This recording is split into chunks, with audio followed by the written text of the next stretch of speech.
Hello, all, and welcome to another episode of Two Minds, a video game podcast. You're joined by me, Connor, a damn fine cryptid, and my good buddy Beyond the Grave. Hi, how we doing tonight, everybody? Oh, well, Connor, it's been a while since we've been able to record. It's been 10,000 years. It's been 84 years. It's been 84 years. I'm not going to cut to that Titanic bit. But how's everything going tonight? Yeah, it's going. We're going to be discussing tonight the topic of remakes and remasters. That's going to be a loaded one because there's quite a lot that goes into remakes and remasters nowadays. Yeah. I would say that we should start off with, like, what is the categorical difference between remake and remaster, and how does the industry not follow this basic vocabulary difference between the two? It is true. So, in the terms of video game remakes, I think that the core differential between those two things, even though there are exceptions to this rule, are does the thing exist and does it need to be completely built up from the ground again for it to be, ported or for this new iteration to exist. There are some exceptions to this, but remasters generally will have some graphical fidelity changes, maybe some additional content added, but core components of the game are the same. And even then, sometimes with the remakes, I think sometimes what becomes a blurred line for remakes too are they're not necessarily remakes, but more like reimaginings. And I think that's sometimes where some of these remakes. What does Tetsuya Nomura think the word remake means? Yeah, that's the one that gets me a lot, where I'm like, there's another good example from Square on what actually is a remaster when it could technically be categorically a remake with the Kingdom Hearts series. Because when they released the 1.5, 2.5 HD remaster, the source code and files and like the gold master of Kingdom Hearts 1 was lost. That game had to be remade from the ground up. Imagine that. And that's pretty common for a lot of Square's games. They lost a lot of their gold masters. It's not just Square. Apparently, it's been like a pretty common business practice, especially out of Japanese studios, just to completely wipe all content. And like video game preservation was not a thing up until no. In fact, actively destroying old content to reuse that same hardware was common practice. And look at them now. And like there are so many stories of people just being like, oh yeah, no, some dude looked into the bottom drawer of his work desk 10 years later, and now we have the original source code for whichever game we're focusing on. A lot of stories like that out of Capcom, a lot of stories like that from Square. Or it's like how many times when they were just like moving offices or whatever, they're like, just throw it all out. Yeah, there's the practical side of it too. It's crazy to imagine that they wouldn't want to preserve that. They're just like, all right, we did it. Who cares? Whatever. Move on to the next one. It's one of those things where it's like, I understand big businessman brain about not caring. Like, oh, is this an asset that we can use for another project? No. Okay, get rid of it. But the thing that surprised me is how many devs, like, I know that maybe there's a legal line to be skirted about, acquisition of company intellectual property and physical property in some cases. But yeah, I'm surprised there aren't more developers that are just like, okay, we just need to put this onto like a 10 terabyte drive and then put this in a vault somewhere and just be okay with it. Yeah, I mean, I don't know, what was it, like a few years ago, I remember reading how like Santa Monica Studios ended up getting their gold disc back for the original God of War. Some guy found it at a garage sale, and he bought it, and he contacted them and just gave it to them. He's like, I think this belongs to you guys if you want it. I was like, yo, he better than me, because I would have been like, how much do you want for it? Because you're not getting this back for free. Yeah, for sure. But I'm just like, I also would not. Yes, totally. Game that came out before I was born. I totally was on the dev team and owned this for completely legitimate means. Yeah, of course I was the next employee there. I was in the mailroom. Didn't you see me? But on the note of remakes, what do we consider to be? You know, what is a good remake? What is a bad remake? What makes a remake necessary, or a remaster for that matter? Yes. Well, I guess one definition would be accessibility. Why a lot of these companies nowadays are doing remakes is because of the lack of accessibility without emulating a lot of that stuff. Because I know there are some people who may not have access to emulators. You know, not everyone has a PC. Consoles aren't always doing it.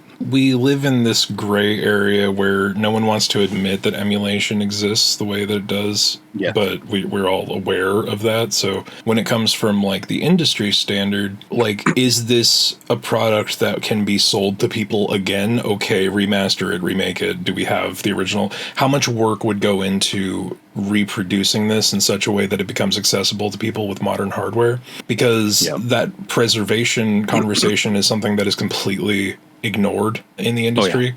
At least by anyone who has the authority to make certain choices when it comes to preservation. There's games that are released now with DRM that just makes it impossible to run outside of an officially purchased content. That is true. Preservation definitely is a good reason. There's a perspective of exploitable markets, which is not as horrendous a term as it sounds when you're talking from a business perspective. Yeah, I was about to say, I was like, what do you mean by exploitable? But well, from a business standpoint, exploitable just means like, hey, is there any use in this thing? Does this intellectual property have enough of a leg to stand on that we can continue to make money from it? Which is gross and weird, but I'm not a businessman. I just know how they think. Yeah.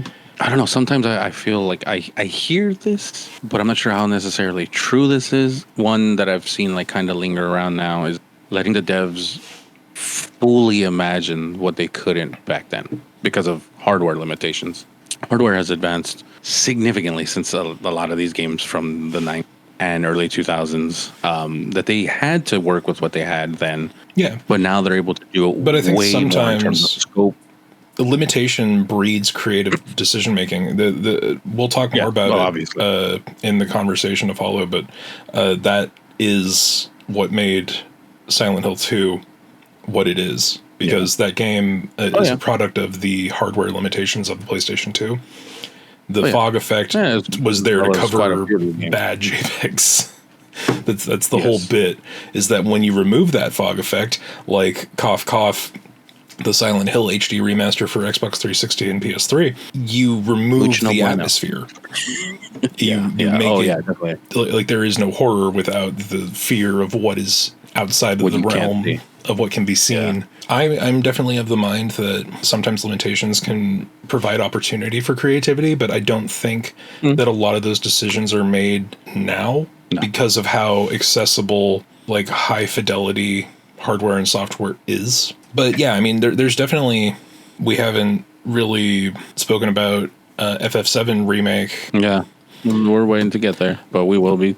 But I think that, like, for example, the Final Fantasy VII remake is an interesting split of, like, we are now seeing, at least from a visual standpoint, we are now seeing the version of FF7 that existed in all of our minds, because the PS1 polygonal block figures were not exactly your high quality CG, almost lifelike, characters that they are now. Yeah, I mean, we have the ability and the budget to put behind making what we had to imagine before in like an actual reality. Some would argue that that's also a detriment, because now there is no space for allowing the viewer or the player to imagine what could be, because they're developing to not allow for that amount of room. I don't know. There's a greater conversation to be had about, like, how limitations affect ludonarrative, but I think that's a bridge too far for this conversation. Yeah, that's something you can further discuss, like, in a separate video itself. But yeah, so what necessitates a good remake? What do you think is the prime example of a good remake? I tee up the home run here. And we've both spoken about this. As we know, I've said passionately about this. I'm a huge fan of the RE series, and I loved RE 1, 2, 3, all the games, even the ones I've had my gripe. But let me tell you, when I got my GameCube and I saw this game, RE1 remade to what it is, holy good God. It felt like I was playing RE all over again for me and many others that, that we've talked to amongst our circles. And I'm sure you agree with this. RE1, hands down, has to be the gold standard of remakes. Well, our RE, a Resident Evil HD remake is... That's what I mean, like the RE1 HD remake. Yeah. Well, I mean, in general, the one on the GameCube. The game that is the remake of RE1. Naming conventions for remasters will continue to be annoying. Also a problem. Everything about this game just was fantastic. I mean, it stayed true to what the original image of RE1 was. The intention of the game is the same. Yes. For me, I think keeping the controls as 10 controls was still a smart decision. Yeah, and because ultimately, if you're changing that much about the game, then it's not Resident Evil anymore. Them not taking anything out from the original, but just making it just slightly better. There are one or two rooms that don't exist in Resident Evil Remake. But there are significantly more that did not exist in the first iteration of the game. I guess I should say they didn't take anything of significance out in terms of like story or how the puzzle solving was going on. Maybe, they shifted some of the keys around because obviously it's a remake, so they don't want people to just be one for one familiar, because then that just kind of defeats the purpose of it. But not only that, then they go and expand on some of these areas, like with the graveyard. You get Crimson Head zombies, which, let me tell you, absolutely freaked the hell out of me. I'm like, okay, cool. The zombie's dead. Don't have to worry about it. Because I don't always burn the zombies, because you have... Yeah, you've got limited resources. Yes, of course. So sometimes I don't do that. I'm going to keep going. But then you happen to come back down that same hallway. This will be a problem for later, and then it becomes a major problem later. And suddenly, this thing darts at you like a bat out of hell. It's red head, flaming practically. It might as well just be on fire. And it darts towards you. It's sprinting. The first time I saw it, I froze. I was like, I don't even know what to do. I'm done. I know they could come back to life like this.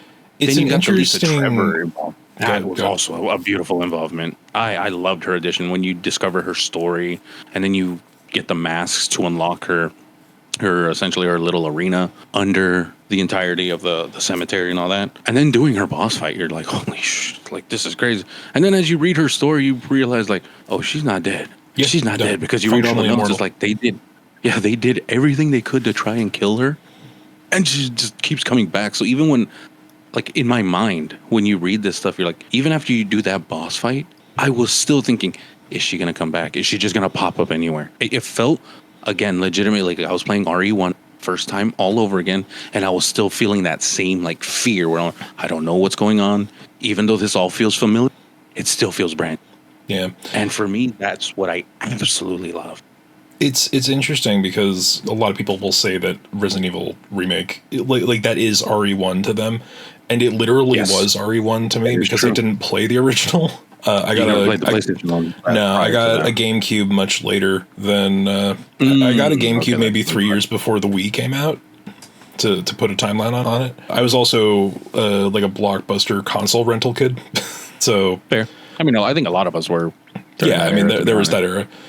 So a lot of my delves into like the N64 era and the game, like I owned the GameCube like around the time Pokemon XD Gale of Darkness came out. I played RE Remake as my first iteration of like what is Resident Evil, and then went on to play PS2 versions of RE4.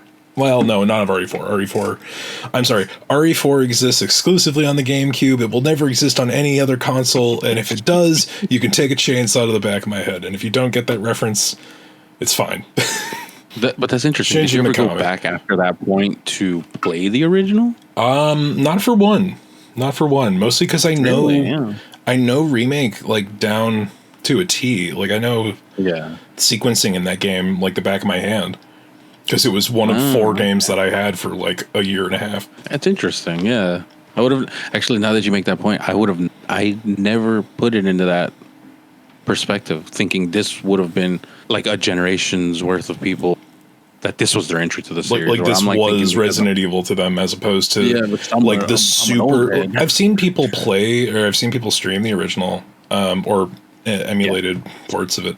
Yeah, I was a big fan of the camp value of RE original, and maybe some of it's a little bit lost in translation, because there's a difference between like the sincerity of camp performance versus the attempt to recapture camp performance, because it's what defines the thing you're doing, and you know that after the fact.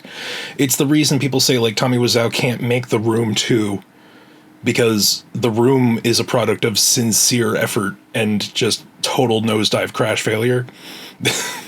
But that's what makes it what it is. Cool. Like if Resident Evil Remake was made trying to lean into, like, yes, it is taking those same inspirations. That's what the series is made from, is the old action movie tropes. But if it tried to lean into specifically the camp of the performances of the original, then maybe it would not have hit as hard as it did.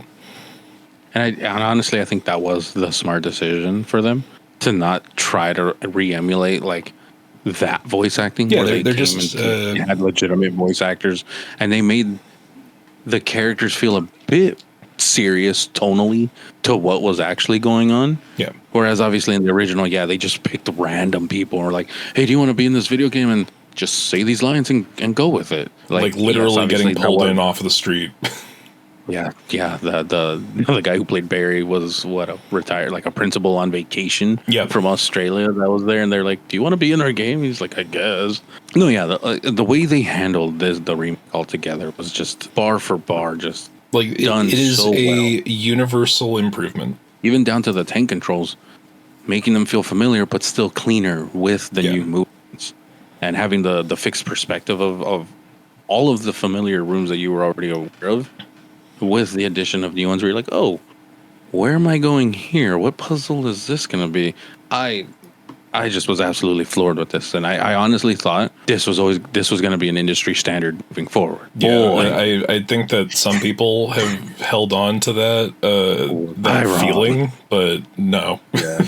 Money and effort are both scarce resources that are hard to, plan for. Absolutely.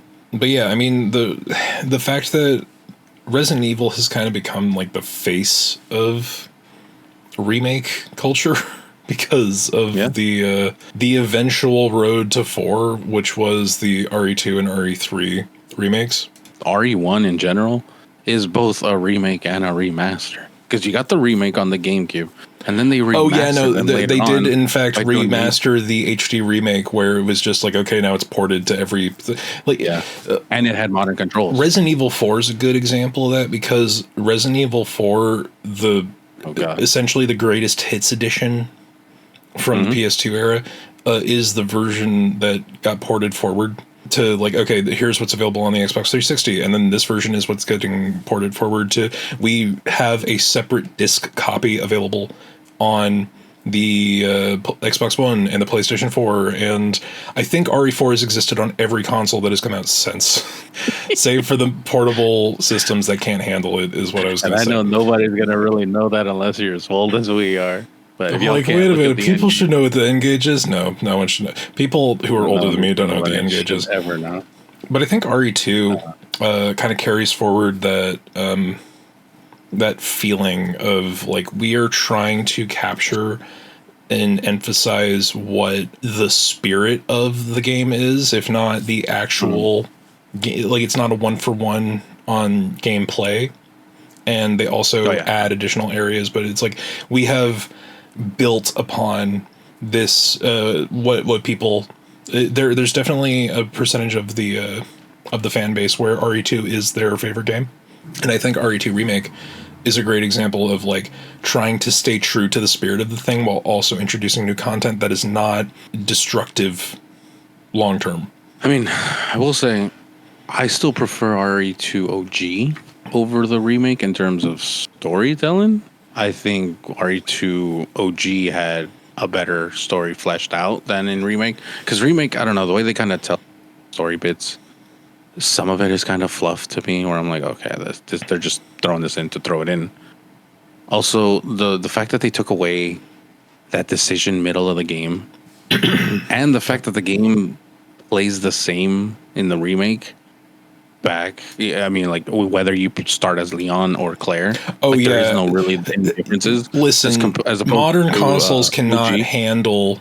Modern consoles cannot handle the depth of the zapping system, which, if you don't know, is the essential iterative differences that happen in the original Resident Evil 2, where if you pick Leon first and then you do this part of the map with Leon and then you go through with Claire, like certain changes will have been made, and then vice versa if you start with Claire.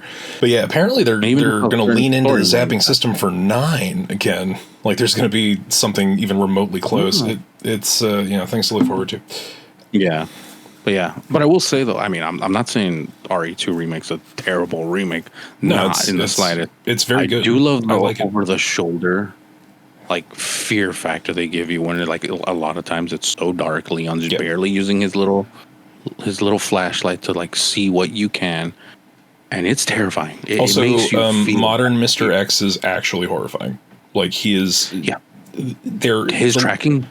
It's very good. Yeah, his tracking, the way he triggers all over RPD, it's fascinating because you never felt safe once he's active. No. Once he's triggered, it's like you're not safe whatsoever unless you're in a safe room. Like that's the thing. Even the safe rooms don't have that feeling that the definitive like transitionary rooms did in the OG RPD. Like you know that there's certain spaces that like, okay, he can't follow me through here, or we'll get to this stage and he'll end up on the other side. But RE2 Make is very, very good on creating that sense of unease with Mr. X because it like you feel like they've broken their own rules with how on point that tracking is.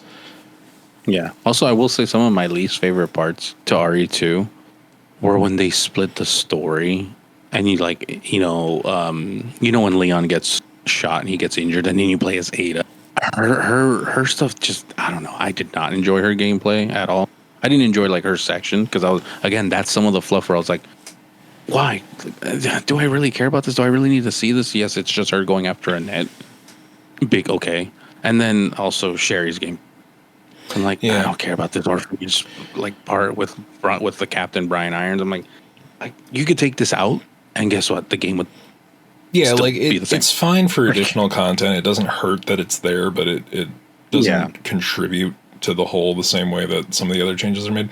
I don't know. I'm still all for the remake universe just completely retconning 6. Like we're getting to that point where it's like, okay, we can't remake 6 because the remakes have been to stop 6 from happening in canon. Like there's certain changes and details that are just like, okay, we just need to avoid this because this is where the series almost crashed and burned. Alternate timeline bullshit. Well, I mean, yeah, let's just say that RE6 was the alternate timeline. We'll call it a day. Although when it comes to like remakes and remasters, we didn't cue it, but the Revelations games started out as 3DS games and were ported. That is true. They were very good when it came the first to. One did. Yeah, the second one was always on the console, but the first one, yes. Well, the translation of Revelations from being a 3DS game to being a game was a really good translation. The changes and hardware fidelity updates that were made were on point. And Lady Hunk, awesome inclusion as well. Yeah, but no, it was an interesting side story, and I don't know, it's one of those things. Yes. Aren't the both Revelations games are canon, aren't they? Yeah, they take place in the margins of what the mainline story is, but they're both canon. What's next? I mean, do you want to talk about, in the good, the bad, and the ugly of it all, the fact that RE3 Make sucks? Yes, there we go. And this remake just takes everything. So all those good things that RE2 did, that iterated and built upon, the source material. Mm-hmm. Like a good example of when you're not doing that is the immediate follow-up with RE3 Make. I don't know how they. I mean, when it comes to the actual experience, you're gonna have to tell me because I didn't play it, but I did watch it streamed. Like, here's my thing. I don't know if it's due to the outsourcing that they just let them take creative liberties, or this was legitimate Capcom say, and they just said, hey, make the game like this. Resident Evil 3 Remake, just to me, does no justice to the OG. Like, for instance, I mean, aside from the new gameplay, obviously, rather than like what it feels like exploring all of Raccoon City like you do in Resident Evil 3, Yeah. like the OG game, this one just felt like you're going to just little sections of It did feel like more of a series of hallways than where it's like, well, you take here to go here, and then you have to go back out to here, and then, like it was only set locations. Not only that, Nemesis does not feel as terrifying as he did in the original game. Which is such a letdown compared to how well the Mr. X translation went through. Yeah, that's why, like, after the beginning, like, intros of the city area where you don't see him until way later on, a completely different boss fight. Like, you see him mutating into the big dog-like monster things where he's now crawling on all four, or he's running at you on all fours. I don't know, and it just didn't do it for me. None of it felt great. Not to mention, you get rid of the choice mechanic from the original game, where it's like, does come at you, things happening. It's like, oh, what do you want to do? Do you want to jump down the shaft here? Or do you want to jump over here? Or do you want to jump off the bridge? Or do you want to challenge Nemesis? Like, none of that being included already feels like they just took a good, significant amount of the game. The dodge mechanic's still there. That's cool. Then they get rid of the clock tower, like, sequences. Like, the clock tower is not in the remake. Like, the area where you're in the clock tower, per se, like, it's kind of just a little section at the bottom. Okay. And you need Carlos to move the bell tower. That's gone. Carlos now explores the hospital. Like, there's some things where I'm like, okay, that's pretty cool. But at the end of the day, it just doesn't hit any of the standards of OG did. Like, the OG really felt like you were being chased through a city. Like, you're trying to escape to the best of your abilities that you can, while she's still trying to put together what's going on. And obviously you have Nikolai, and who's trying to kill you every step of the way too, because obviously we find out Carlos's gameplay does feel good though, but this game just doesn't feel like it hits that same oomph as OG already did. Yeah, and then, so in the way that RE Remake 2 takes, the building blocks and celebrates and iterates upon them, RE3 uses those same components because, again, you have everything being made for the new RE engine, which all this is running on. And it's like, okay, now that the hard and expensive thing has been done, we're just going to kind of, like, we could be iterating on story and, just expanding upon things with the new hardware, but instead we're just going to, here's a poor translation of the feeling of what RE3 was. The one thing I do enjoy about this game is that you see the police station before Leon and Claire get there. So you see how it was before, and then you see why things are the way when they get there. Like, you see why the hole in the bathroom gets blown out because Nemesis is chasing them through. Like, you see some of that stuff. So I'm like, okay, that's events. But for the most part, it literally felt like how you mentioned, like, you go, then you get to a big open area, then you come back through said corridor to get to another. Like, it didn't feel like the original where things led to each other. Where you're going from one part of the city and you go through this door, and now you're in a separate part. You're at the central station. You're at the park itself. They even, if I remember correctly, they take out the whole, like, not gravedigger, but the big worm sequence that leads you underground. It's like you blow past so much, and then you're suddenly at a power plant, and then the bugs, these bug enemies are there chasing Jill. And it's like, so okay, does it? Again, I haven't played through and I've only seen some of it, but does it, like, remove, aside from those choice mechanics, does it remove active, like, content sequences? Yes. There's quite a bit of content and locations that just does it replace any of that with anything of, like, substance? Not really. Not to be honest. No, at least not for Jill. Maybe for Carlos is when Jill gets poisoned and he's looking for like a little, rather than like they took out the entirety of the clock tower area. Mm-hmm. He goes and explore RC hospital, the Raccoon City hospital. Yeah, where he has to go through that sequence of area. So I was like, okay, they gave him an original brand new area. pretty cool. But it was at the cost of something that might be a favorite sequence of someone who played the original. Yes, which quite a lot of people did like voice that out. Yeah. And then for me too, the final boss fight, it's kind of a letdown compared to the original, I guess you could say. Because now it's like I mentioned, Nemesis doesn't feel as terrifying. It's just literally him evolving into bigger and bigger monster. Which I think is like the biggest letdown when it comes to this translation of what RE3 is supposed to be. Because between RE2 and RE3 original, I actually kind of preferred RE3 because of all of the Nemesis sequences. Like all of those path choices that, you know, it's like, oh, do I confront a harder fight for a better payoff? You know, and it like Nemesis lives true to the fucking name because he's an active problem throughout the entirety of and that's because game. In the OG games, I will say OG RE3 with Nemesis is better than OG Mr. X. But that's because in OG Nemesis, you had to kill him to get the best weapon parts to build the best gun. Yes.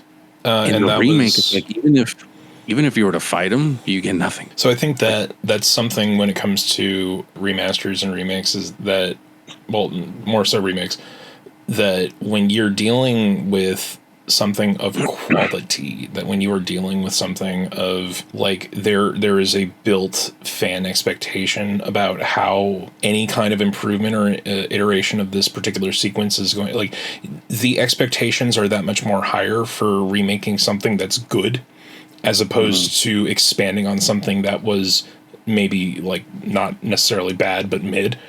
Like you're improving components that were not as good in a game that is still beloved. Like both are, you know, I've heard a lot of shit talked about Remake, but there are still people who enjoyed their time with it. Oh, yeah. But it's harder to meet the expectations on improving something that is already beloved than it is on expanding on things that people had criticisms for. It just felt very lacking. For what they did in terms of gameplay, it still just felt very lacking compared to which I honestly, which kind of just, I can't speak too heavily on the RE4 remake state of being. I can't speak too heavily on RE4 remake because I haven't finished it. And I got to the end of the village sequence. And so you never entered the castle then? Yeah, no. I haven't seen most of the content that's been changed.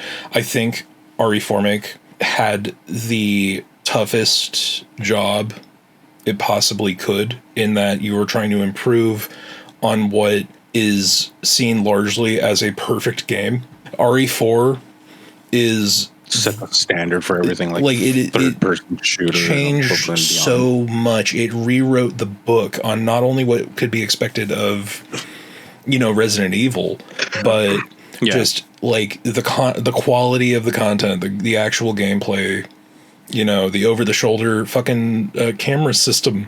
That is all, like, the whole shifted focus is all because of RE4.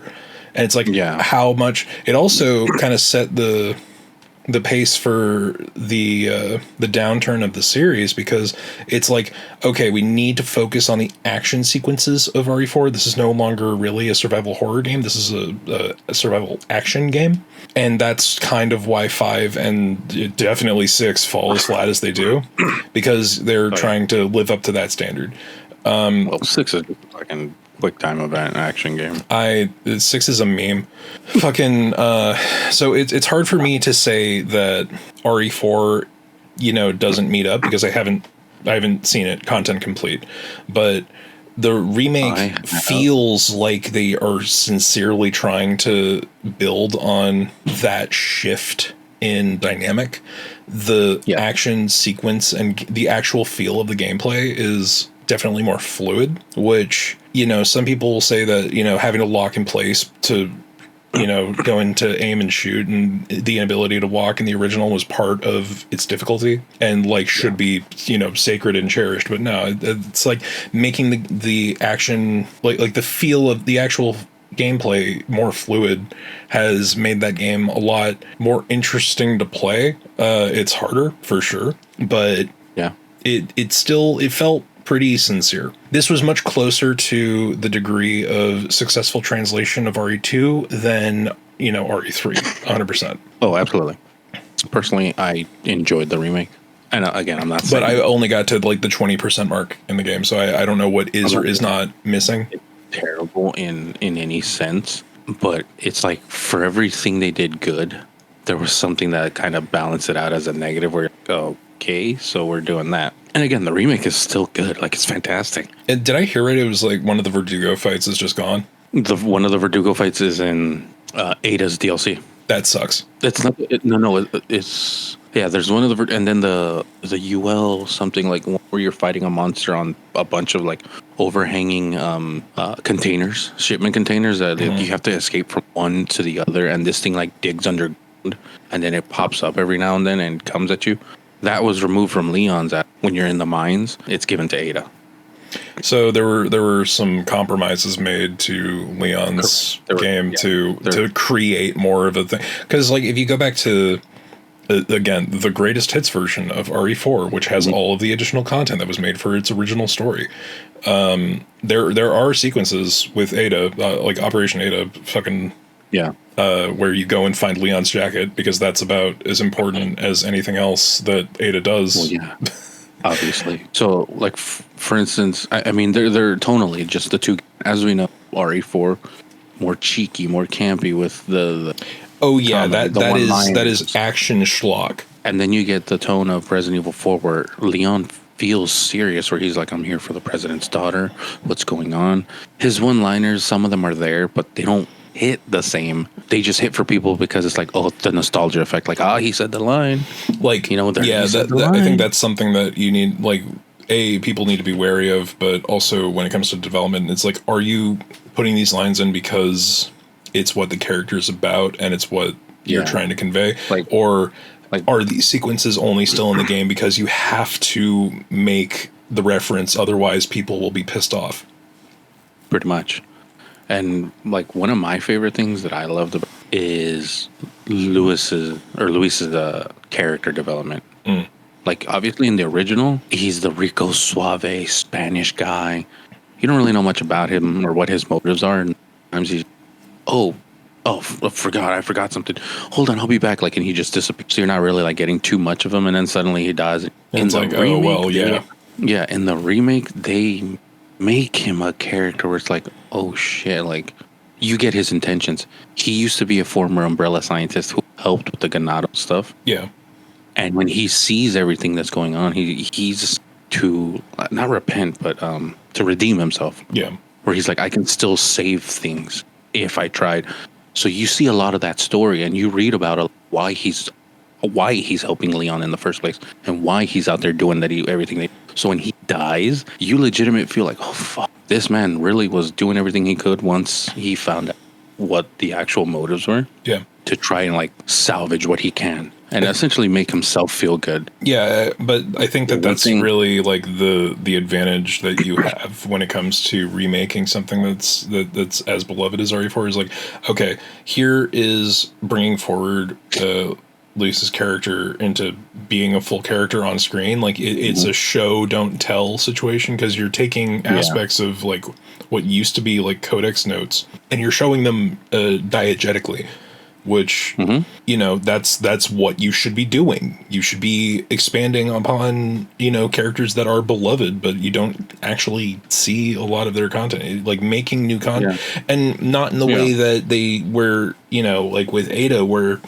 not that I hate Ada's sequences, but I think that if you need to pull like sections of a game away from one character, like your primary protagonist, to give them to another character to make it seem like more of an A-B storyline, that is kind of a detriment to both, because you're taking sequences away, but you're also placating, like, okay, well, here's what Ada was doing the whole time.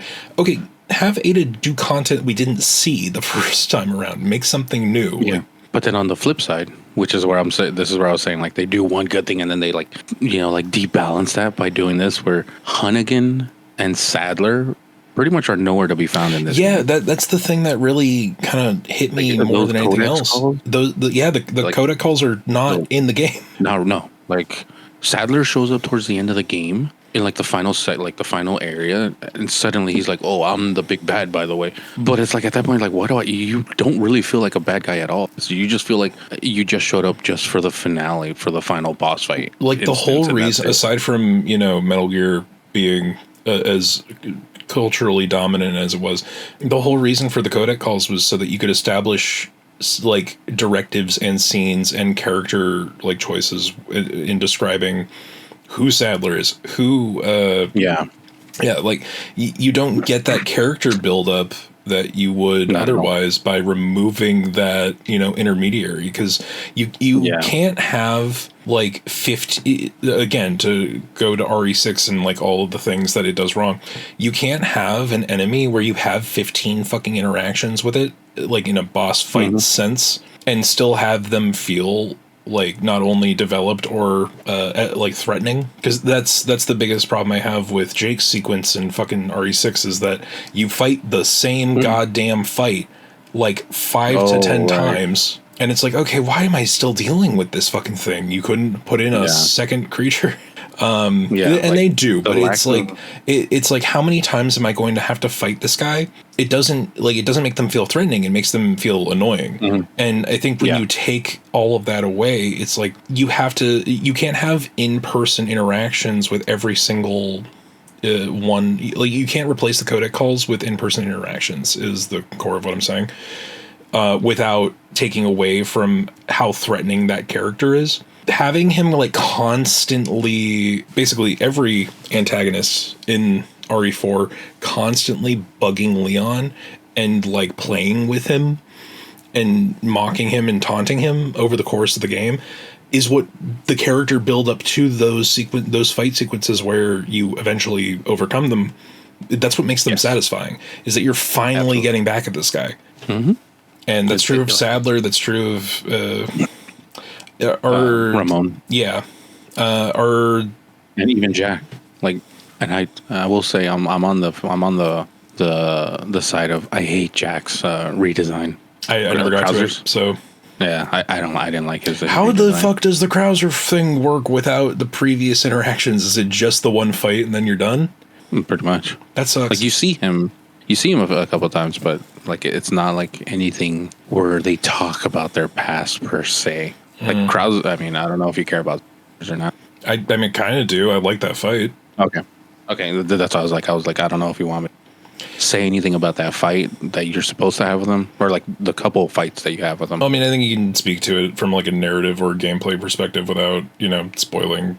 I mean, the actual fight itself is the content, so it's not like I'm going to be surprised by anything unless they change something significantly. Because they're like, there's just some story bits that lead up to it. So that's why I was like, I don't want to get touched too much on it. But yeah, I felt like those codec calls that you don't get from the original really take away me absolutely caring about any of these fights. Really, I think the person who does shine is Ramon. Like when you're in his castle, he does bug you the most, but it's still not to the level of how it's not as it's no amount of in-person interaction is going to make Salazar as fucking annoying as he was constantly bugging you over the fucking codec. Yeah. And it's a shame that they got rid, because I think that's one thing I feel they should have had, like stayed true to the remake with the OG, was having all those interactions. Also, too, another gripe. I hate Ashley's AI in both games. I mean, as much as AI. Listen, it was a real statement for me to say that RE4 is a perfect game. There's so many goddamn problems with RE4, and Ashley being the most suicidal fucking escort mission on the Do you know how many times I've shot Ashley in the remake because she's running around constantly? I don't, but I trust it. Like I'm sitting there trying to snipe. Did they remove the tech where you can just tell her to sit in a dumpster the whole day?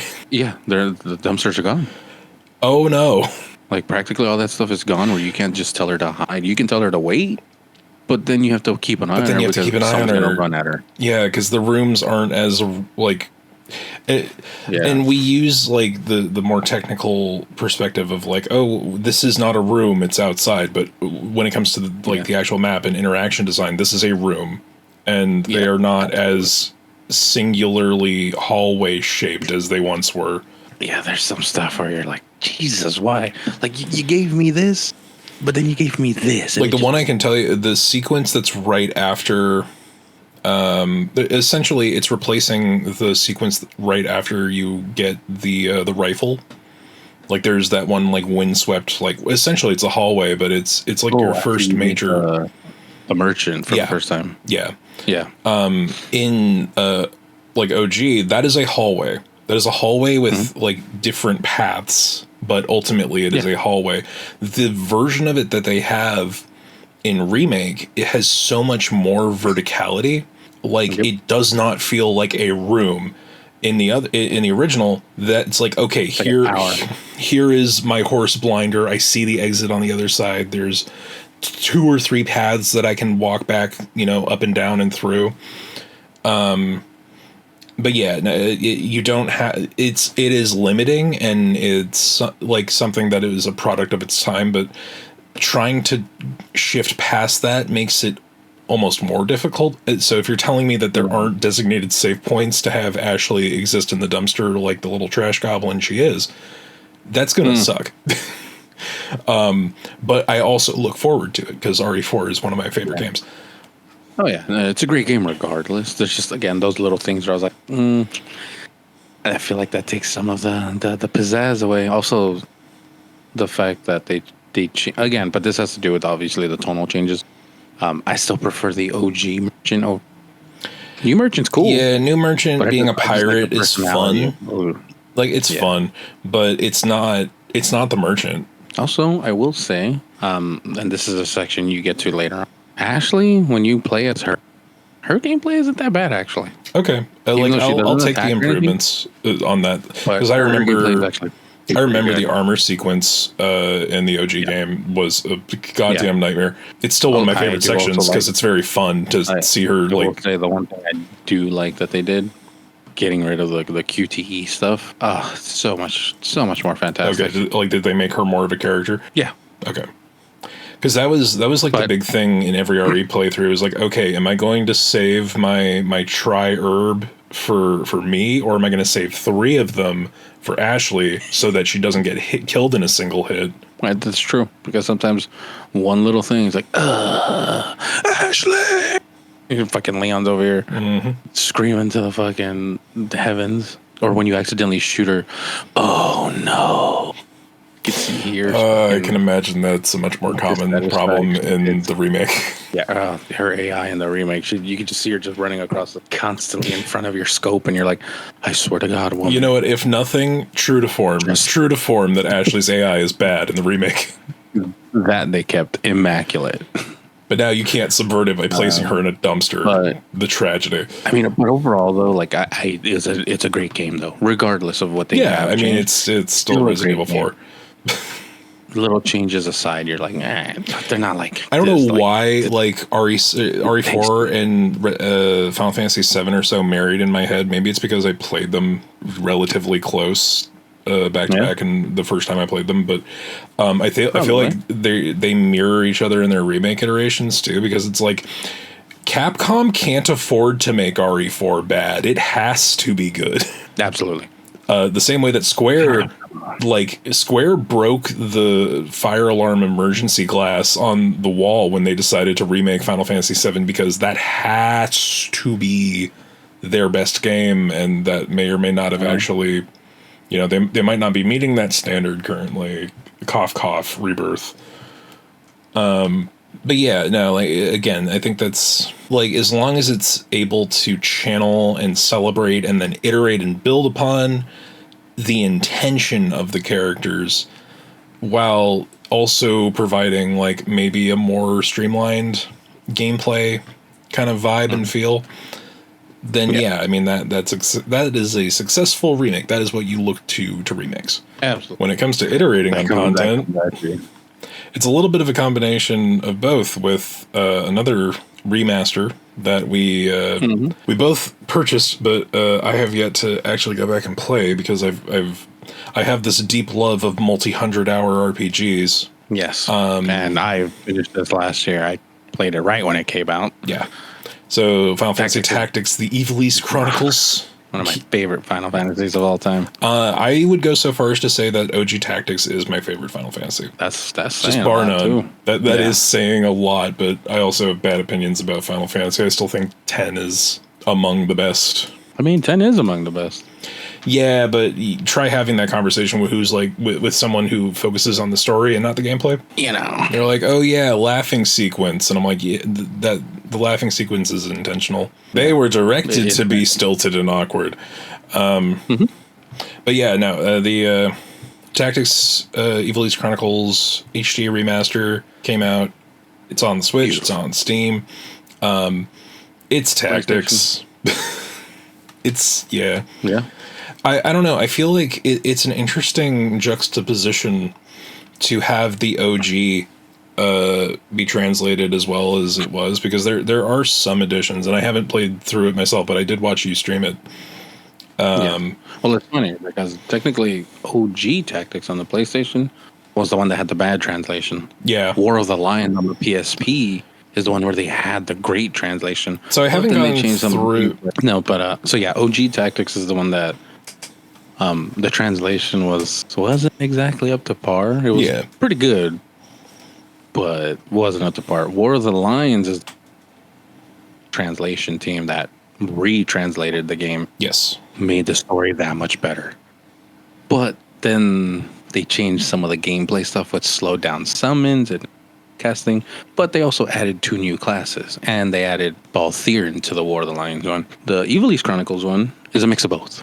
I was going to say, what content was brought forward, because I haven't gone through it yet, but it's on my list. So it's essentially Evil East Chronicles, the new remaster version, plays like the original game, but with the translation of War of the Lion. And then you take into account that they got voice acting, full voice acting, and the cast that they have behind was fantastic. A lot of them were new voice actors outside of like some of the big ones, like Ben Starr obviously being the big one. They got Cloud and Aerith voice actors.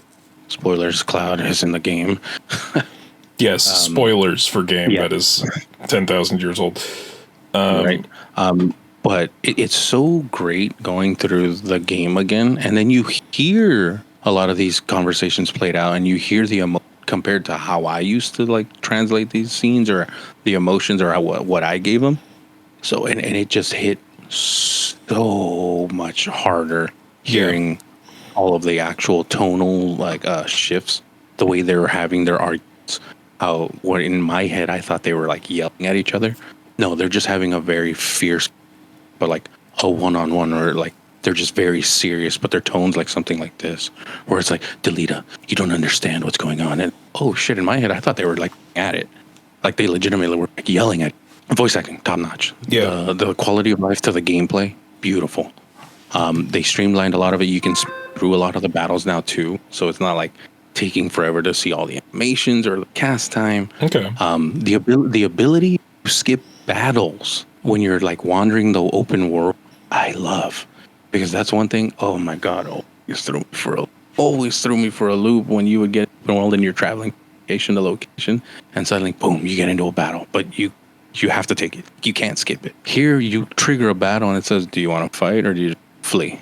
Like you can just move on with your so much of the quality of life is just beautiful. The only thing this game does lack, which of course fans have added because fans will do what fans do in terms of modding for the PC version, at least.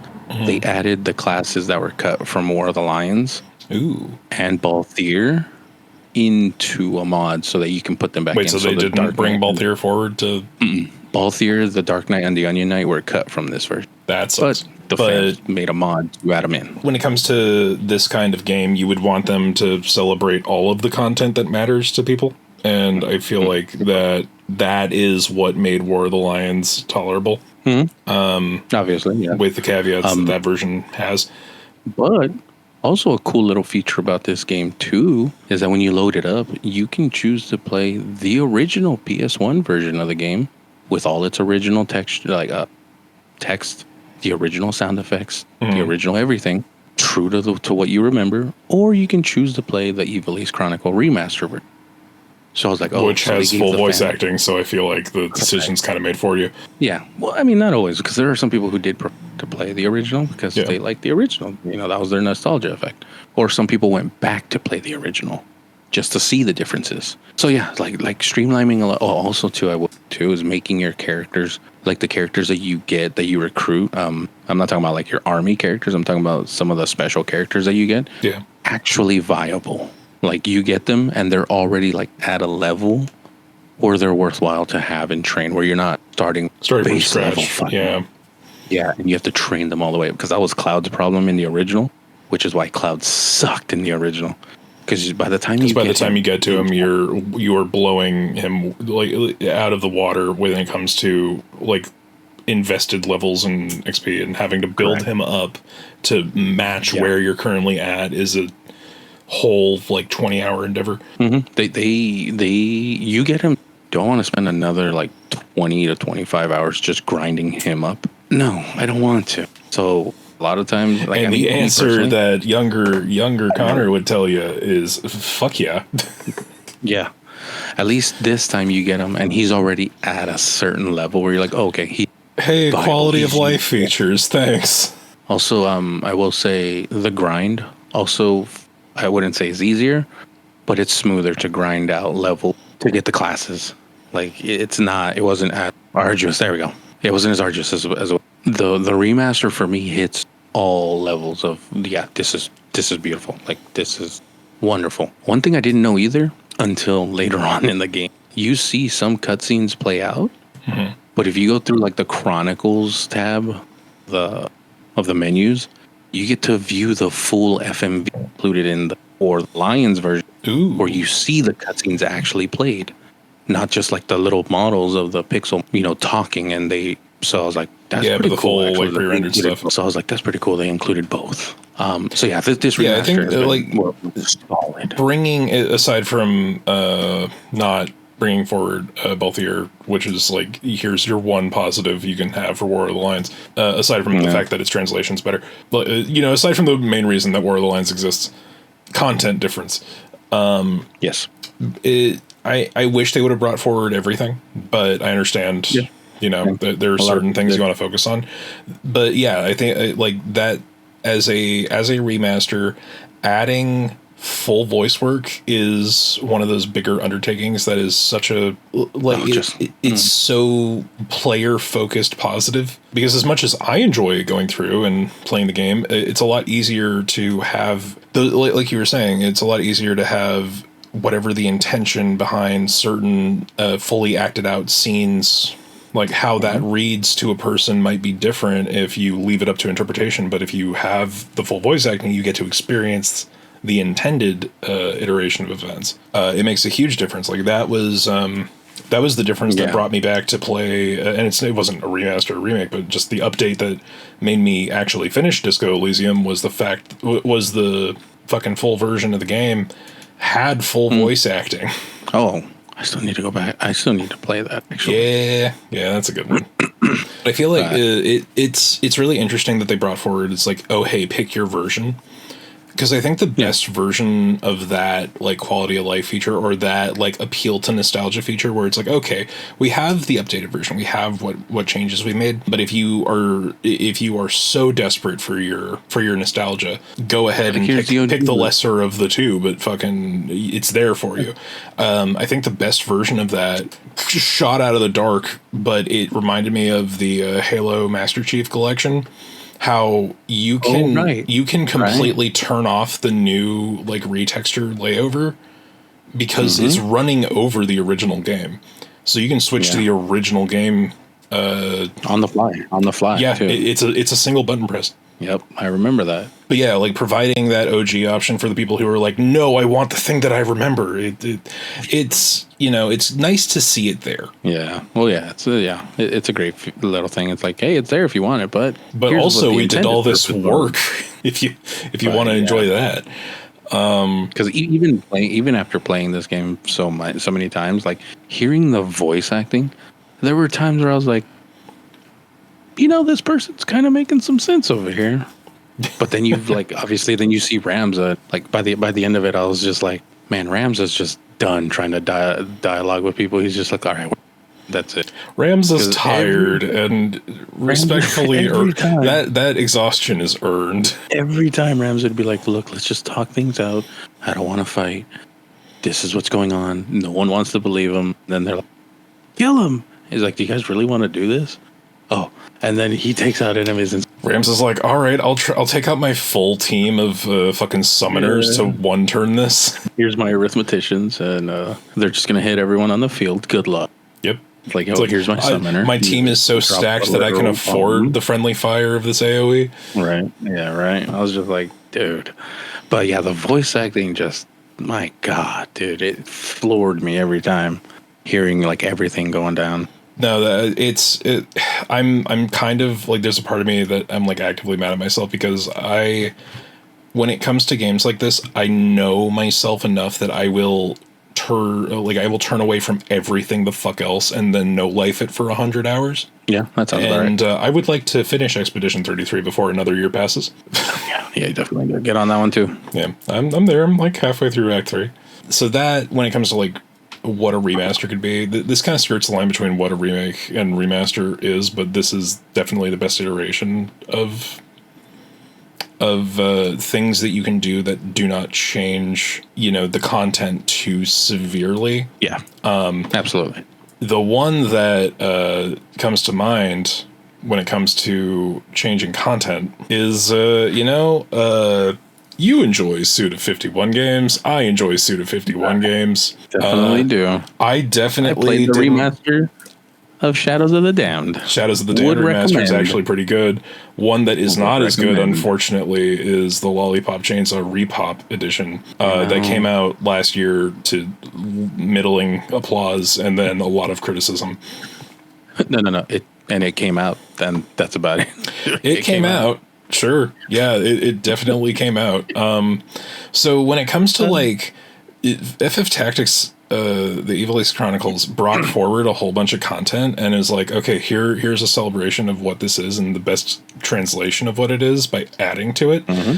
I'm not going to say that Lollipop Chainsaw was high art because I mean, I would. I'm a B-movie weirdo. But Lollipop Chainsaw was a mid-tier action game made by Suda, and it was the best kind of trash, and it was a pretty competent action game on top of everything else. The thing that really set it apart, however, was, and maybe some people don't focus on this as much, the fucking soundtrack.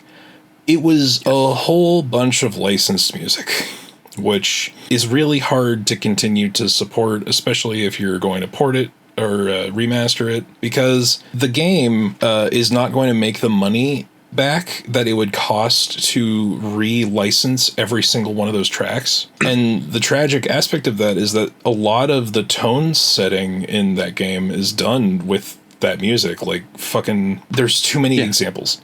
Like, there's an entire boss fight that doesn't make sense. Now, I'm not saying that it's a fucking muted nightmare situation, like anything that happens on YouTube, but they put in original music, that's for sure. The original music is not anywhere near. Like, even the core background music was licensed. It just didn't have fucking. No. I mean, like, for this remake, they made. Yeah, they made new background. They made a new series of tracks that were set to, replace the licensed music that was pulled. It just wasn't the quality, or it didn't meet that expectation. And it's kind of hard to. It's such a little thing in retrospect. Yeah, no, the lack of soundtrack. It's like the soul of the game is just drained. Now, you can still play the thing. It still plays relatively well. There were some quality of life improvements when it came to gameplay. But the only real difference, aside from content that was pulled, there's a couple of new costumes in the game. They rebalanced the shop so that you have access to a little bit more. But functionally, the only other big difference is the repop mode, which is just the censored Japanese and Chinese port of the game that cuts out all the blood. and gore, because the blood and gore is still there in the OG version, and it is there in the standard remastered version, but what it replaces it with is not really, you know, content quality.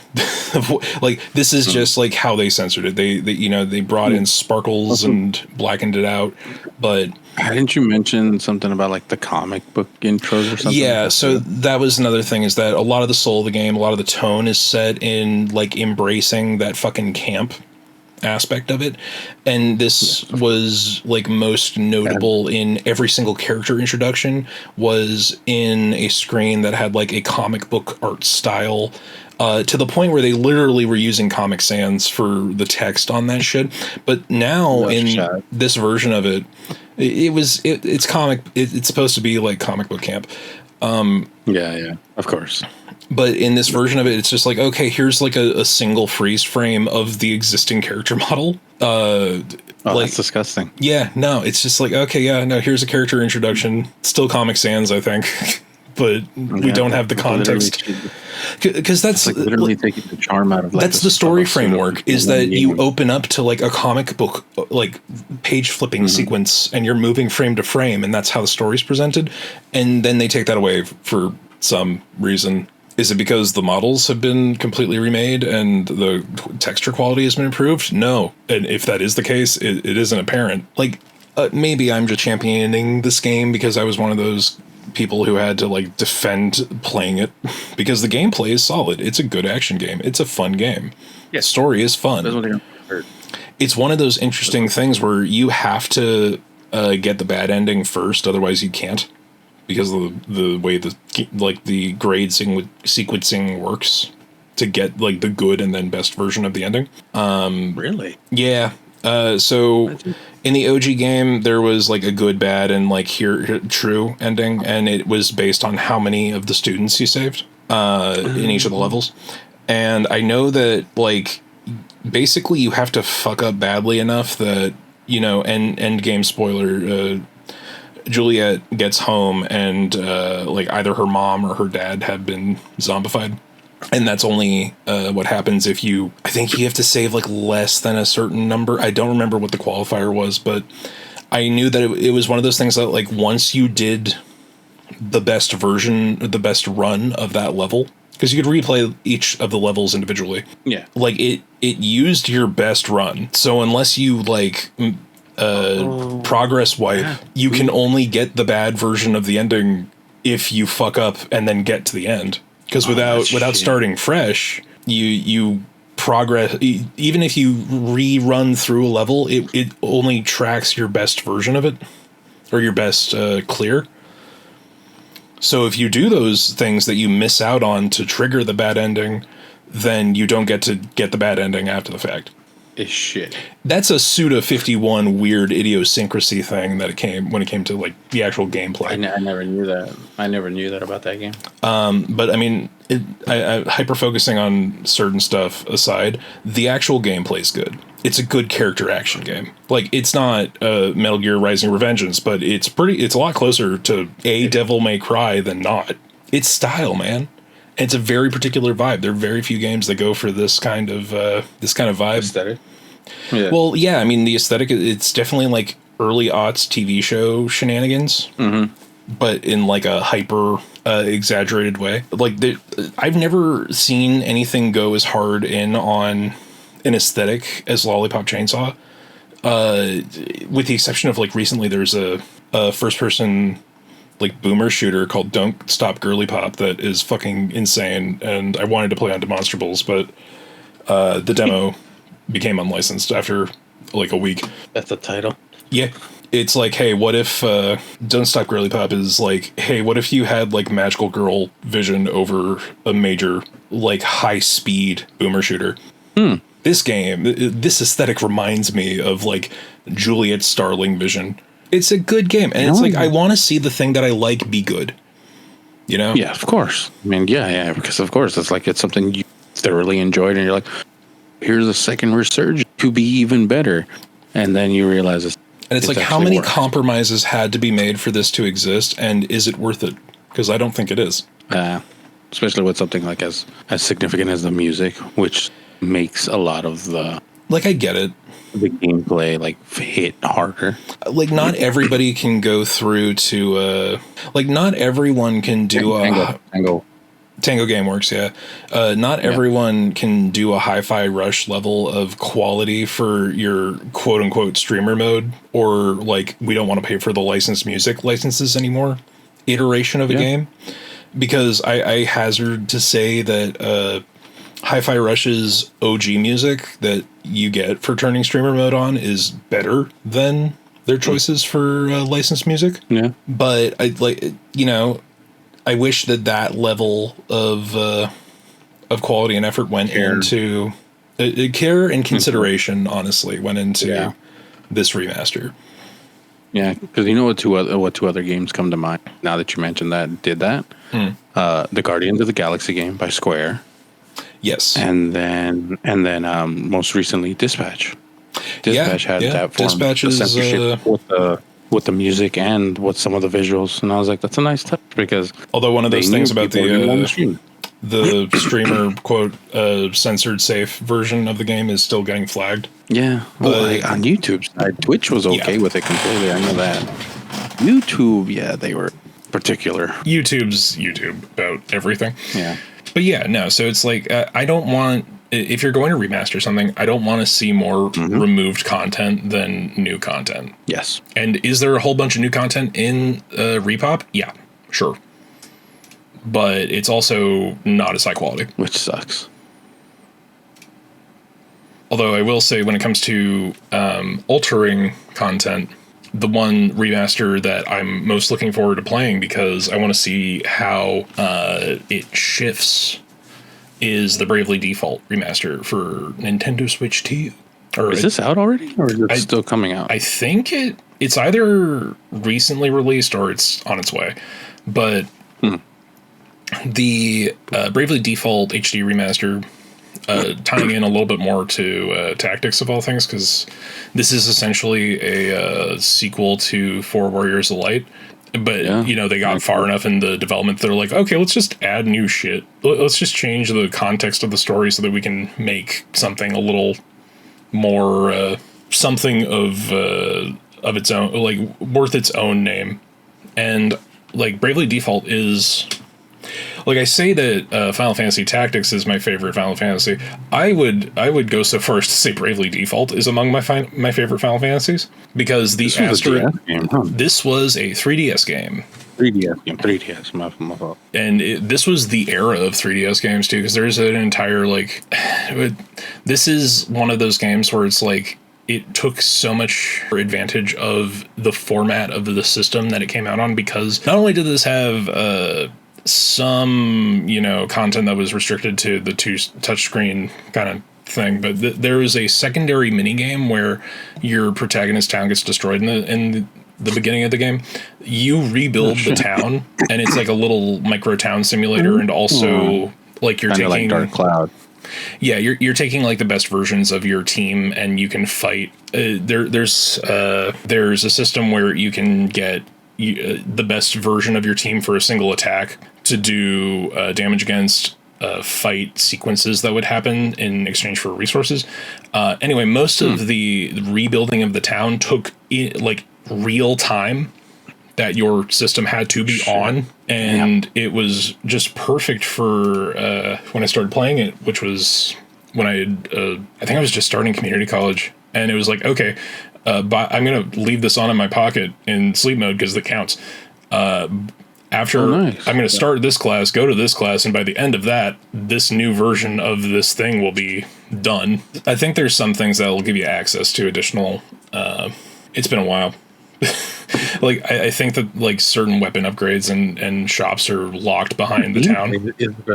Is it a turn? I've never played Bravely Default. It is a classic Final Fantasy turn-based RPG, and it is so hyper focused on the job system, essentially, that it is the core of its narrative is your characters are going around and fighting essentially people who are asterisk users, which is essentially Final Fantasy archetype classes. Like you defeat the white mage.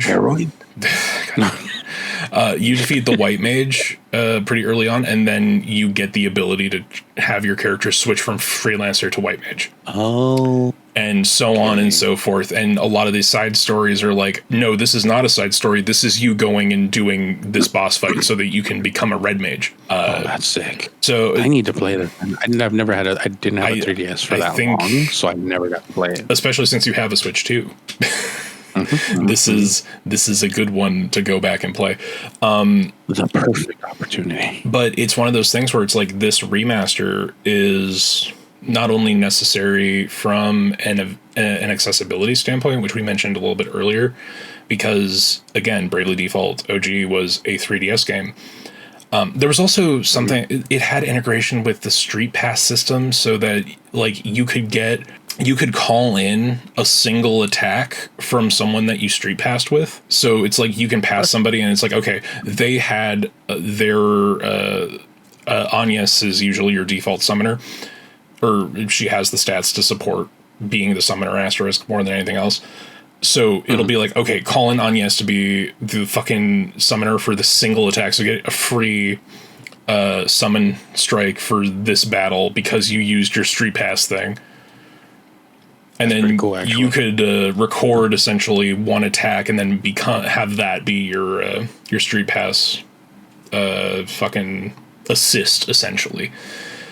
And so there's that. There's the town building mechanics. It was so locked into the hardware that having it transfer out of that hardware now that the 3DS is defunct this is such a key RPG. It is something that I would say this is a go-to when it comes to like what is a approachable JRPG that can explain what the fucking genre is to people. What's in a JRPG?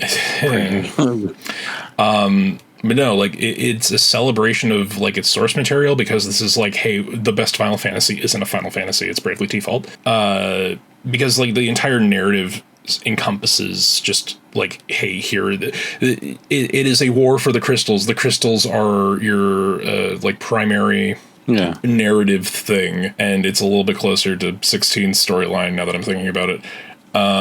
Not in that way, but like it's that level of here, like society relies on these crystals functioning, but they're also the source of a lot of the monster problems. Like I'm giving a crap explanation on the narrative because it's been checks watch fucking 12 years since I played the game. Jesus. Yeah. Ew. Has it actually been that long?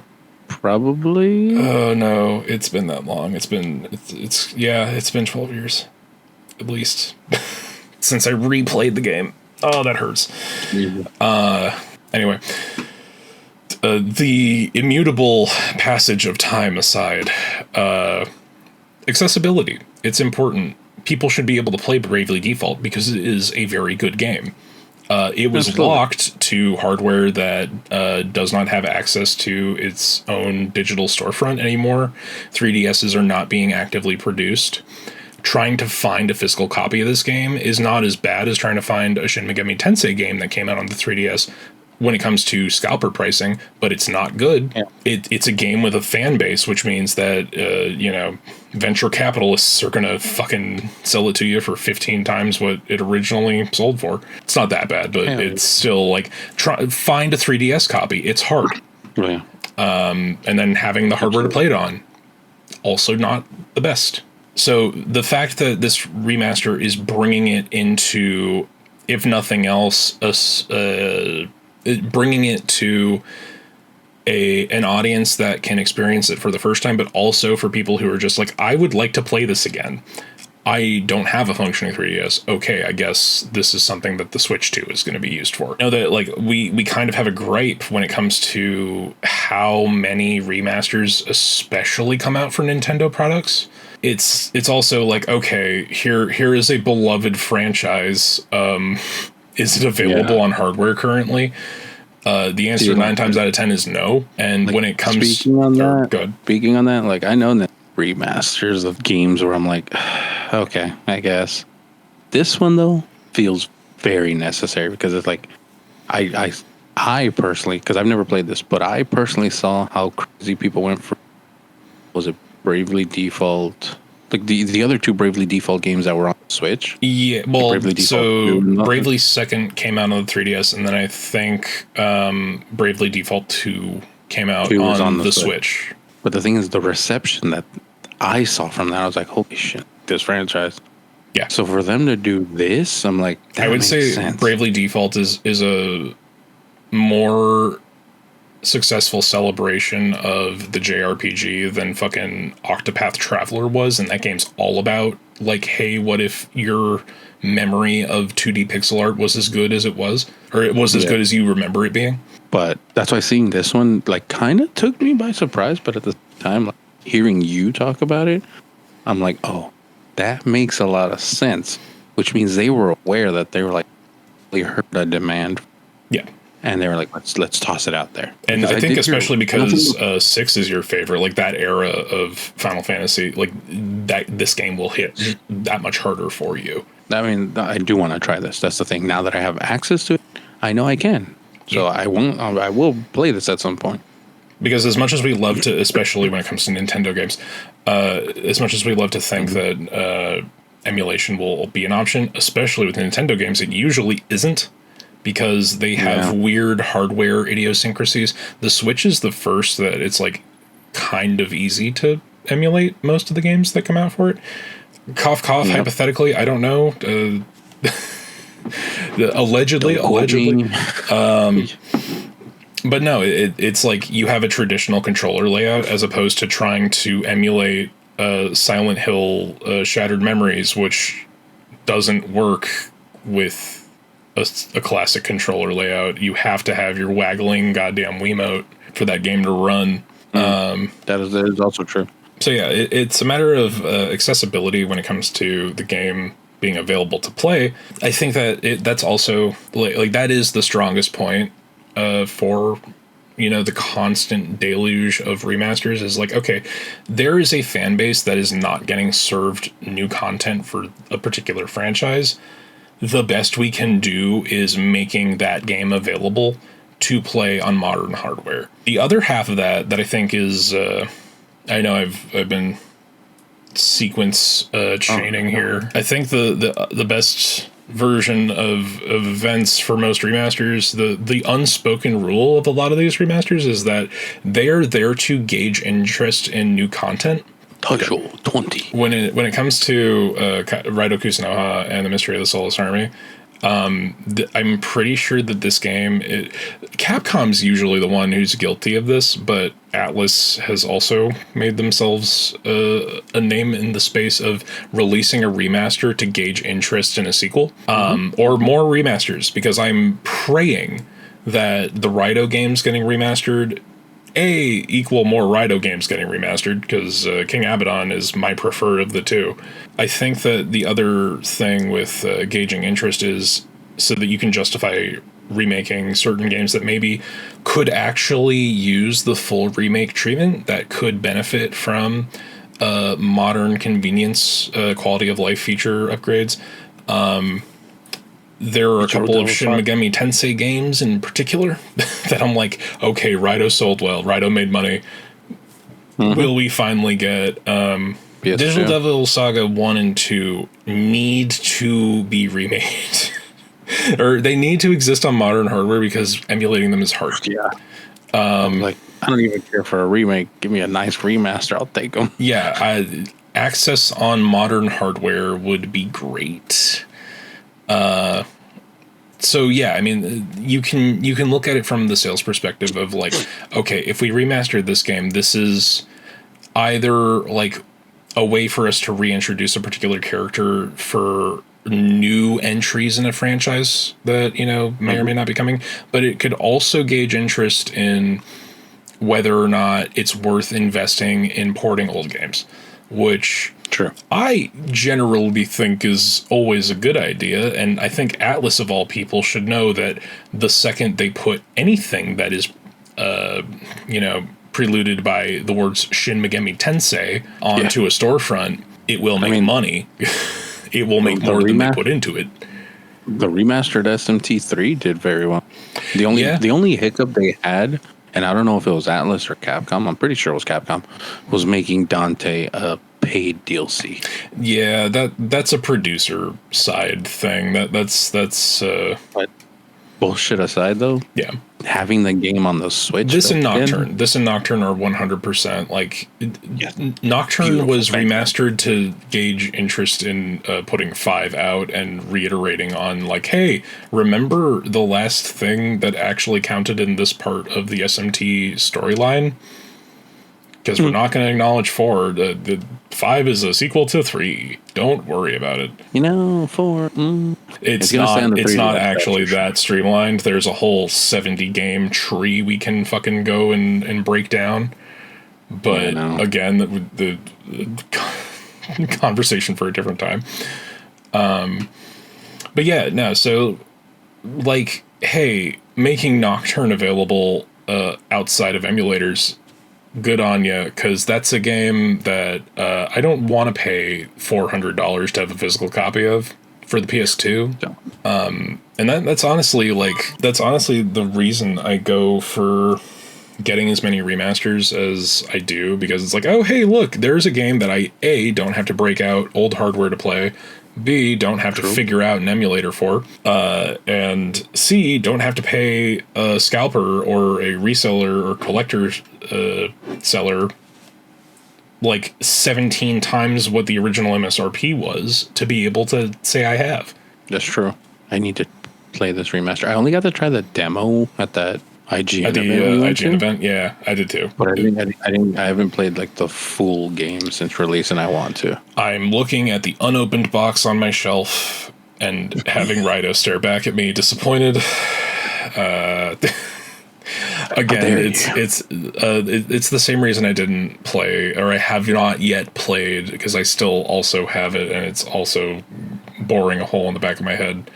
I haven't played the Evil East Chronicles because I know if I start playing that game, I'm going to drop everything else to do it. So I need to finish certain stuff, not just in games, like actual life stuff too. I will no life that game like no tomorrow, as one does. But yeah, I think. Oh no! I was gonna say, yeah, I think we've gotten, I would say, our point across of what we expect between a remake and remasters. What would make them successful? Yeah, I mean, but I have reserves. I have reservations when it comes to certain business practices. When it comes to a lot of the games that get put back out, I also think that there is. Very similarly to the Hollywood media machine, the problem with remaking stuff is that usually you're only going to focus on things that have a degree of success where there is a fan base that you will make money off of.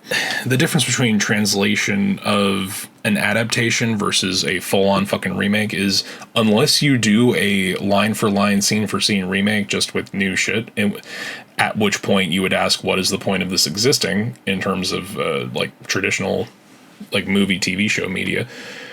When it comes to games, you could have games that were bad originally come out and be better. However, who are you going to sell that to? Like, it's either going to be a new experience for somebody entirely, in which case you could just make a new thing that doesn't have the baggage. Or, you know what's funny though? Oh no, continue your point. No, continue. So either you make something that has an existing fan base where you know that, like, okay, this is a good thing that will bring in not only the old audience but new revenue. The problem with that is that you're avoiding games that like could have had the opportunity to be really good, but like the issue with that is games like that are going to come with the inverse opinion. So you have people who are like, why would I buy the remake? The original sucked, who are not going to give it the chance that it would have otherwise. I would agree with you there. And it just sucks because I think for me personally, like I just hate how every direct, every Sony present, any flipping presentation, you can damn well expect there's going to be a couple of remakes or remasters mentioned. Yeah, that either overshadow the new stuff, or it's just like, okay, thanks. Like it's that fucking it's that problem. Do I want new good games? Yes. Yes, like unilaterally, new good games. That's what I want. Yeah. However, am I going to sit there staring a hole at whoever owns the IP for a particular franchise doing nothing with it forever? Like, how many fucking award shows started with people saying, oh, is this where they announce Bloodborne 2? Is this where they announce a Bloodborne PC remaster? Sony? 10 years already? Do anything with it? Like, just go over to the dead body of the intellectual property and poke it with a stick and say, hey, do something. But yeah, no, it just sucks because it's like sometimes I'm like, is this necessary? Like, do we really? Like, are you guys that desperate? I mean, there definitely are some that it's like, why does this exist?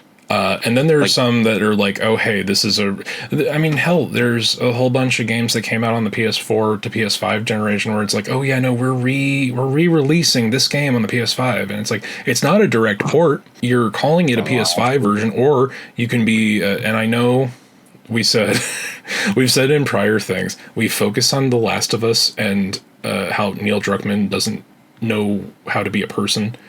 A lot, because it was relevant a lot. But when you remaster The Last of Us and then call it The Last of Us Part 1 Remastered, that's intellectually insulting. Also because you took out content from that game. I don't think that the multiplayer, which was on 1, exists in the new versions of it. Yeah, wasn't it? It's like there's The Last of Us, then there's The Last Remaster, HD Remaster, or whatever. And then they relabeled it again. Remake. Yeah, they tagged on The Last of Us Part 1, like the retroactive context, like Part 2 is so important that the original game now needs to be referred to as Part 1. Yeah, it's so disgusting. But also, to go back to another point that you had mentioned about they're like, oh, you're doing the thing. I totally forgot about this game, which came out to like some, I wouldn't say mediocre, but it came out to some pretty good reviews. The remake of Link's Awakening on the Switch, where style, but that game, one for one as the Game Boy. I would only say the great thing about that game is the quality of life of the controllers.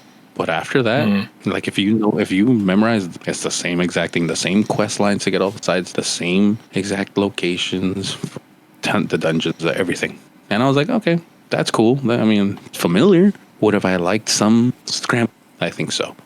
But it was still a good remake for what it was. I liked the art style for that. That's what got me. But I mean, I was going to say game, that was one of those. I was like, it's like how much of it is like, okay, here is the game. You can experience it again or for the first time because it's here. Yeah, I'll tell you right now, I perfected that game in a week. Like, yeah, and I never went back to it after. I was like, all right, cool. I beat it all the way through, and here we are. Okay, I enjoyed it, but yeah, I was like, damn. Looking back, I'm like, yeah, that was, I don't know, that was a choice to do it one for one. I wish they would have with it. Yeah, so it's like a lot of these things, we rue the changes that are made, but then on the other hand, it's like, hey, you could have done more with this. Yes, and absolutely. Once you get on that track of thought, you're just thinking to yourself, okay, instead of wasting all this time adding shit to an old game, you could have just made something new. Could have put effort in. And I know, like, I'm not gonna pretend that it's that simple. I'm not gonna pretend that it's the same amount of man hours or fucking focus or dedication and how much of your team goes into making a thing. I know the development is big and expensive and takes long. It takes a big team to do what we see as very little in the moment. Yes. But there are some things where it's just like, man, this is like the effort could have been spent elsewhere. You're like, that was a choice. But yeah, I think we got our point out. We got our point across. Yeah, I think we have expressed the ambivalence we feel towards remasters because, again, it's one of those situations where I will see a remaster announced, and I will either roll my eyes as to who the fuck is this for, or I will be more hyped than a new game getting announced because it's like, oh, hey, my favorite thing exists again. Yeah, that I definitely forget about the new games coming out. Like, I don't care about that. Give me that bad. There, I'll play that. I'll play again. I'll play Bravely Default 16 times a second time. Don't worry about the specificity in that number. Go ahead and just play the game. Well, yeah. I think this is where we can call it then. All of our viewers who have played Bravely Default are sitting there chuckling, saying, yeah, Beyond, go ahead and play that game for the first time 16 times. Go ahead. Give in. Find out what it means to play Bravely Default. No, it's I don't know. I don't know with, because it's like, it's a necessary evil, you know? Yeah. It's definitely like a coin flip as to whether or not something is a huge cash grab. There's a variability when it comes to, hey, here's something that's an obvious cash grab, but it's still a good product. Like there is merit in this thing existing, but there are a lot of examples of like, hey, this is pointless. This shouldn't be here. Do something else, please. Well, I guess this is where we can call it, my friend. Yeah. Great time discussing this with you. I think that we've exhausted our thoughts on that topic. A note for those faithful listeners in the future, you might have noticed that this episode of Two Minds podcast went straight to both my and Beyond's YouTube channels, respectively. Yes. That is going to be the format going forward. We may have a couple of special exceptions where we either want to make a discussion or do something live when it comes to a live event, like React content. The bonus episodes will usually be streamed, but when it comes to episodes of the podcast going forward, these are going to be on our YouTube channels respectively. So you can find those in their playlist over at A Damn Fine Cup of Gaming. Or Beyond. At Beyond the Grave 07. And if you guys enjoyed that conversation and wanted to see something else of a similar note or another topic or discussion idea, we both have our individual Discord servers where you can come in and make a suggestion of topics you want to see us talk about in the future. Aside from that, everyone, I hope you guys all have yourself a good night, and we'll catch you on the next episode. Yeah.